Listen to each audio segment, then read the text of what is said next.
ఉన్నాడు. కుర్చేసుకొని ఆన్నే కూర్చుంటా, ప్రాజెక్టు కట్టించి తీర్తా అని షరతు కట్టి శపథం చేసిండు. అంటే మాట వరుసకు సారా మాట అని ఉంటాడు కావచ్చు. కానీ పక్క రాష్ట్రంలో ఒకసారి ఉన్నాడు, గాయననైతే బాజాబ్తో కుర్చేసుకొని పని చేపించిండు.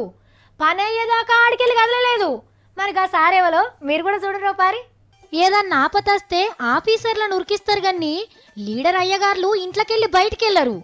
మీదికెళ్ళి ఫోన్లు చేసి ఏంది ఇంకా ఆడికి పోలేదా, ఇంతసేపు ఏం చేస్తున్నావు అని పొట్టు పొట్టు తిట్టే లీడర్లు కూడా ఉంటారు. కానీ గీసారిని చూడుండ్రి, ఆనలకు కొట్టుకుపోయిన రోడ్లను ఏపిస్తందుకు ఎన్ని తిప్పల పడ్డాడో. కుర్చేసుకొని కూసోని గండ్లను పూర్తి చేపించిండు. జోరుగా కొడుతున్న ఆనలకు ఆంధ్రాల నెల్లూరు కాడ రోడ్లు తెగిపోయినాయి. ఇక ఎమ్మటే సడక్ల మంత్రి సిద్ధరాఘవరావు సార్ పోయి దగ్గరుండి కొత్త రోడ్లు వేపించిండు. కుర్చేసుకొని కూసోని పని చేపించుడంటే గీదన్నట్టు అని అనుకుంటున్నారు గీ రోడ్ల పొంటి తిరిగేటోళ్ళు. సిద్ధప్ప నువ్వు సూపర్ పో అప్ప.